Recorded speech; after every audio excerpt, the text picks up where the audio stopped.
Looking outside. Pull my earrings up, break your windows and hide it. Not even like I tried. I left a trail of stones so that you can come find me. If I told you I lied, would you rip up my hair and shove it inside my... Hi, I'm Carmen. I'm a singer-songwriter and a producer. I make experimental pop music. It's kind of inspired by trip hop and 90s alternative music and industrial music. My main influences would be Bjork, Massive Attack, Tricky, all those kinds of artists, Tori Amos, Kate Bush. I've been into music.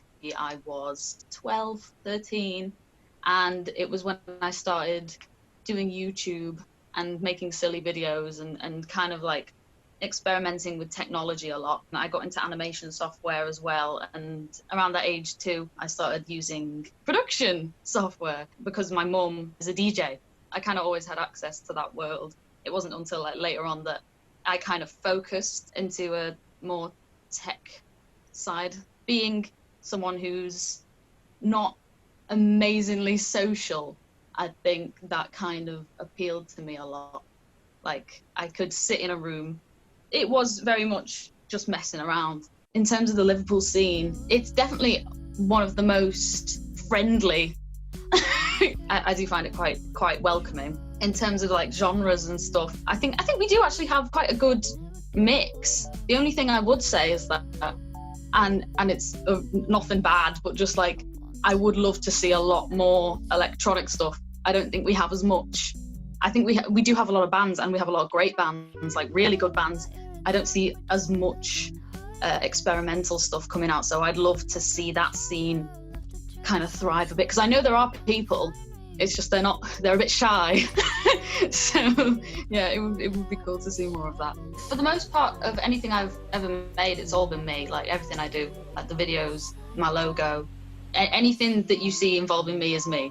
But I do think that I've become more open to the idea of collaboration from being here, specifically going to uni at LIPA, because I went to the LIPA sixth form, and there I still felt very like in my little bubble. I didn't really come out of it much. Going to uni and specifying what type of course you're on and really honing in on a specific thing means you're meeting more like-minded people. I didn't think I would ever get to a point where I felt like that, but I do now.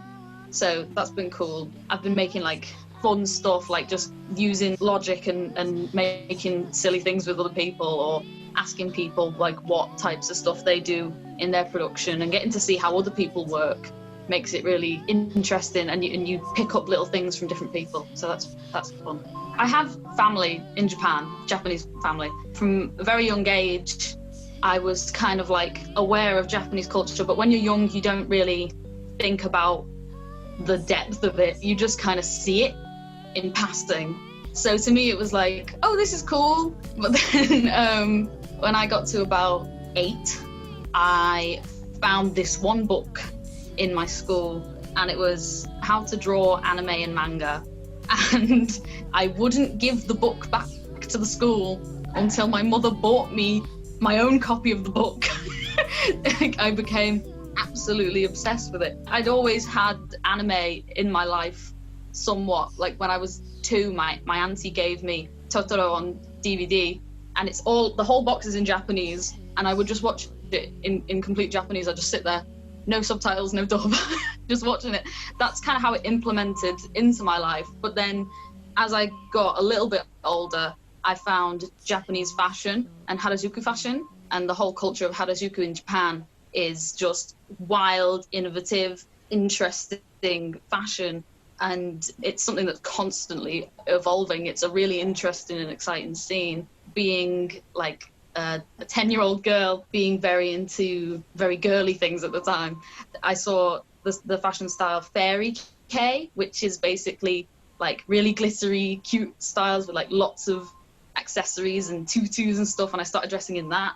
And then I got into Gothic and Lolita fashion, which is like really frilly, like Victorian doll style looking clothes. I think I've tried every single style from Japan. The one that I really resonate with at the moment is Visual Kei, which is the styles of Japanese rock bands. And it's very much inspired by Bowie and like that very theatrical kind of look with lots of like hard aesthetics, like rings and stuff. As far as like how important Japanese culture is to my work, I think it's immensely influential on me, and I don't give it enough credit sometimes how much I think it has influenced my sound as well, because I've been working with people and they say, why do you use those scales?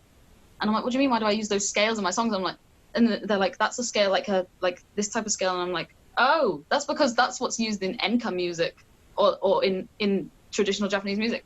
And I wouldn't realize it, and I'd just be doing it.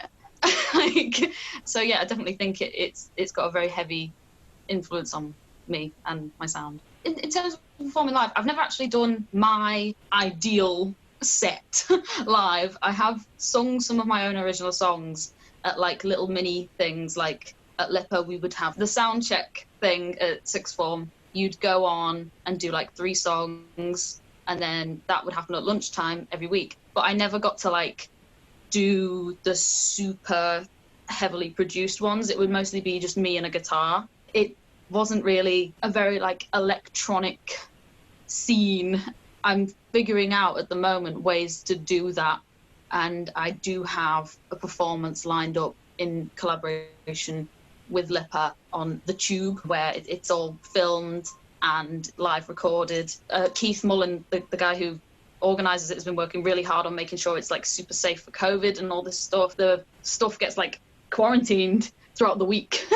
Like all the equipment, only a set amount of people are allowed to be in the room. Everyone's wearing masks. It's a whole thing.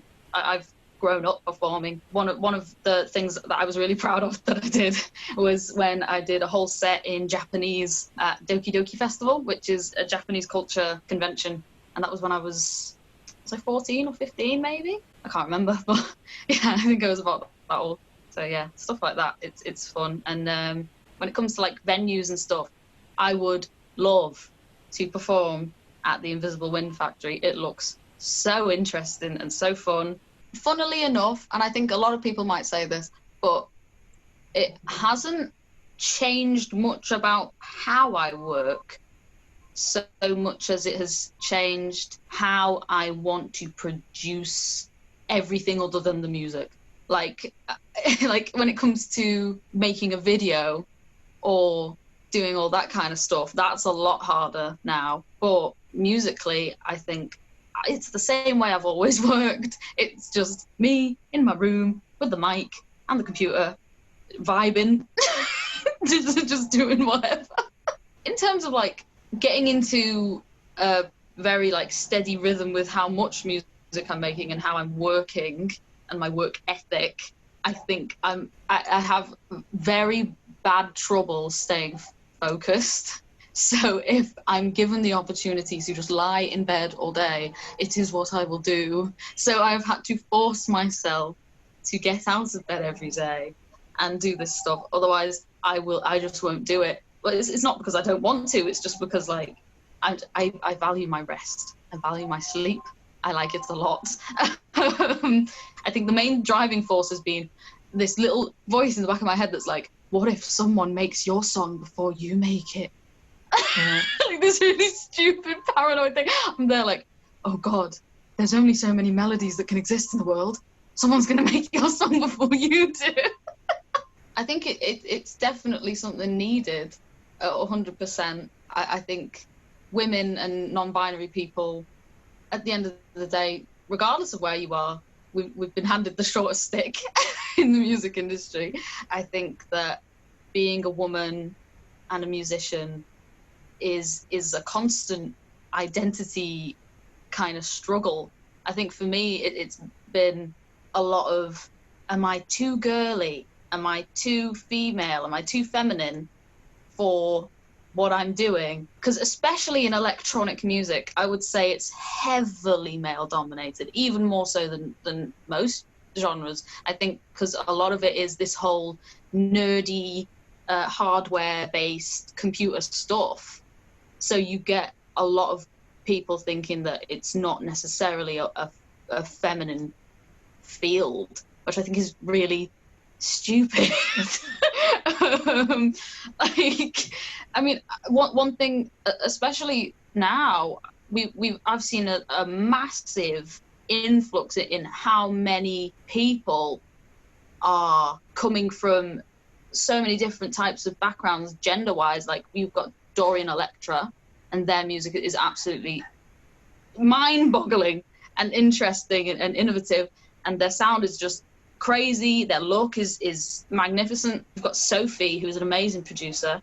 She's a transgender producer, and for ages no one knew her identity. Then she came out, and it was this absolutely fantastic thing. It's definitely a needed thing, because if any woman or any non-binary person is still feeling like they're not 100% accepted, then it's still going to be a needed thing. Like, even if there's only one person, like, it's still going to be a thing that we need to push for. So yeah, I'm hoping that the next thing I release will be very much a more hard-hitting kind of thing. It's not going to be as gentle as the last one was. There's going to be a lot more industrial sounds, and it's going to be heavier. Thank you for having me.